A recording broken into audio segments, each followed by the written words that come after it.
അന്നത്തെ കാലത്ത് എല്ലാവരും ഫസ്റ്റ് ടൈമാണ് എൻ്റെ അടുത്ത് വിളിച്ച ഒരു മാധ്യമപ്രവർത്തകൻ രാത്രി എന്നെ ഒരു സമയത്ത് പറഞ്ഞു മുല്ലപ്പെരിയാർ പൊട്ടാൻ പോവാ നാളെ എന്ന് പറഞ്ഞിട്ടുണ്ട്. ഞാൻ ഒന്നും പൊട്ടു ആ പൊട്ടും ജൈവം ഇനി അതും കൂടി പൊട്ടിക്കഴിഞ്ഞാൽ എന്ത് ചെയ്യും? ചീഫ് മിനിസ്റ്ററായിട്ട് ശരിക്കും രഞ്ജിത് പണിക്കർ സാറിനെ ഞാൻ ആദ്യം വെച്ചു. അപ്പോൾ സാറിനെ വെച്ചപ്പോൾ ഞാൻ സാറ് ഭയങ്കര പവർഫുള്ളാണ്. ഓൾറെഡി കാണുമ്പോൾ തന്നെ അറിയാം ഇത് വെള്ളപ്പൊക്കം വന്നാലും നേരിടും, എല്ലാത്തിനും വിളിച്ചിട്ട് സെറ്റാക്കി പോകുന്നു പറയും.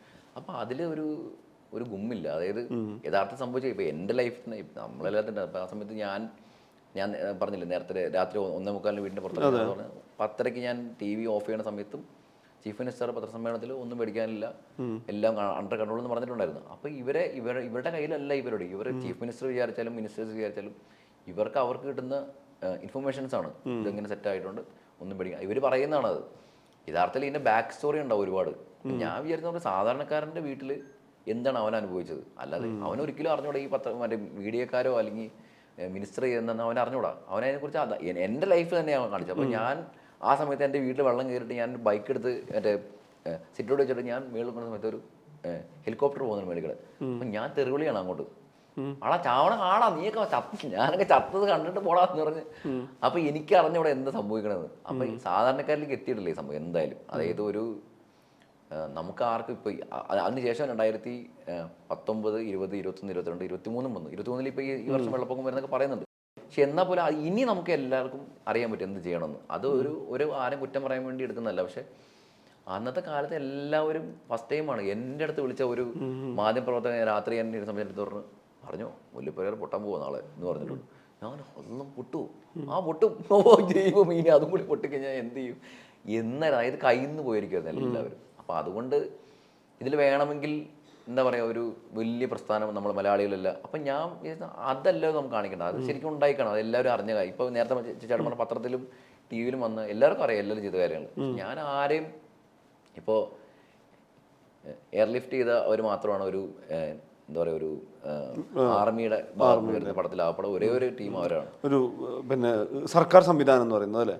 ഇപ്പോൾ സർക്കാർ തന്നെ പറയുന്നുണ്ട് നമുക്ക് വേണ്ടത്ര ബോട്ടുകളോ ലൈഫ് ജാക്കറ്റോ ഇല്ല. അത് ശരിക്കും ഉള്ള കാര്യം. ഇപ്പം ഞാൻ ആ സമയത്ത് ഈ പബ്ലിക് റിലേഷൻസ് ചെയ്ത ആൾക്കാരെ മീറ്റ് ചെയ്തിട്ടുണ്ട്, ഈ ഇൻഫർമേഷൻ ഡിപ്പാർട്ട്മെൻറ്റിലെ ആൾക്കാരെ മീറ്റ് ചെയ്തിട്ടുണ്ട്, സർക്കാർ ഉദ്യോഗസ്ഥരെ കണ്ടിട്ടുണ്ട്. അവരെല്ലാവരും പറഞ്ഞു പറഞ്ഞാൽ നമ്മുടെ കയ്യിൽ അന്ന് മെറ്റീരിയൽ ഇല്ലായിരുന്നു, നമ്മുടെ കയ്യിൽ ഒന്നുമില്ല. നമുക്ക് ഒരു ഊഹം വെച്ച് ഇപ്പോൾ മുഖ്യമന്ത്രിയുടെ മീറ്റിംഗ് വരെ ഞാൻ ആ സമയത്ത് പ്ലാൻ ചെയ്തത് ഒരു കോൺഫറൻസ് കോളിൽ മുഖ്യമന്ത്രി ആൾക്കാരെ വിളിക്കുന്ന മീറ്റിംഗ്. അപ്പോൾ സജീവ് പാടുവേട്ടൻ ഈ പടത്തിൻ്റെ എഴുത്ത് സ്ക്രിപ്റ്റ് വായിച്ചിട്ടുണ്ട്. സജീവൻ ആ സമയത്ത് പുള്ളി അതിനകത്ത് കൂടെ ഉണ്ടായിരുന്നു.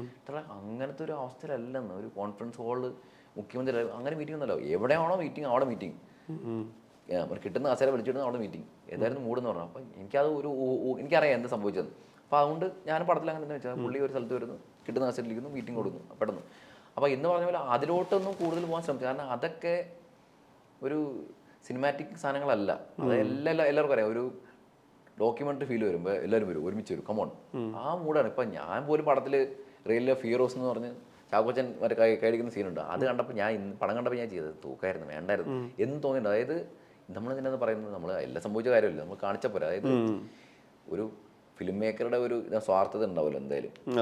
ഫിലിം മേക്കർക്ക് എന്താണ് വേണ്ടത്? അയാൾ കൊള്ളാം, അയാൾ മേക്കിംഗ് കൊള്ളാം, അയാൾ ഉഗ്ര ഫിലിം മേക്കർ എന്ന് പറയിപ്പിക്കണമല്ലോ. ബേസിക്കലി അതാണ് എല്ലാവരും ഉഗ്രം. ഇപ്പം ഞാൻ നല്ല ഫിലിം മേക്കറാണെന്ന് പറയിപ്പിക്കാൻ വേണ്ടി ഇതൊന്നും കാണിച്ചു കഴിഞ്ഞാൽ അത്ര വലിയ ഫിലിം മേക്കറാണെന്ന് തോന്നില്ല. കുറച്ചും കൂടി വലിയ പ്രശ്നങ്ങളൊക്കെ കാണിച്ചു അതിൽ നിന്ന് സാധാരണക്കാർ ഉയർത്തി വരുമ്പോഴാണല്ലോ ഹീറോയിസ് എന്ന് പറയുന്നത്. അത് അതായത് അന്നത്തെ സാധാരണക്കാരിലൂടെ സാധ്യമായ ഒരു സംഗതി, ആ പോയിന്റ് ഓഫ് വ്യൂവിനാണ് ഇത്. അതിന്റെ ഫിക്ഷനിൽ കൂടി വേറെ ഒന്നും ചെയ്യാം.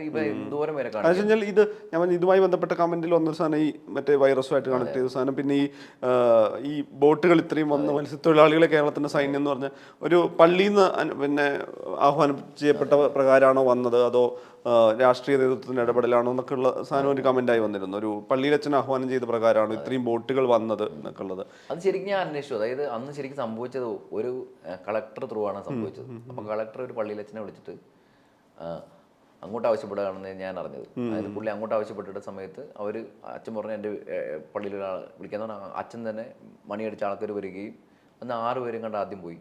പിന്നെ ആ വന്നവരിൽ തന്നെ പലർക്കും മറ്റേ വെള്ളം കിട്ടിയില്ല, പല പ്രശ്നം. പക്ഷെ ഇതൊന്നും പറയാതെ അവർ വീണ്ടും ആൾക്കാർ പോയി. ഇതാ സംഭവിച്ചു. ഞാൻ അതിൻ്റെ ഒരു ഫിക്ഷനൈസ് ചെയ്യുന്നുള്ളൂ. അതൊരു അതായത് 1-2 ഇൻസിഡന്റിനെ കോർത്ത് നക്കി ഒരു ഡോക്യുമെന്ററി സ്വഭാവത്തിലേക്ക് പോവാതിരിക്കാൻ വേണ്ടി. അല്ല, അതിനകത്ത് എല്ലാവരും വന്നിട്ടുണ്ട്. അതായത് നമ്മൾ കഥാപാത്രങ്ങളെ ഉള്ള സ്ഥലത്ത് മാത്രമേ നമ്മൾ കാണിച്ചിട്ടുള്ളൂ. കഥാപാത്രം ഇപ്പോൾ ലാലേട്ടൻ്റെ കഥാപാത്രം എന്ന് പറയുന്നത് നമ്മൾ കാണുന്ന കടലിനേക്കാളും വലിയ വെള്ളമെന്ന് പുള്ളി പറയുന്നുണ്ട് ആ സീനിൽ, അത് പുള്ളിയുടെ ഏരിയയിൽ മാത്രം.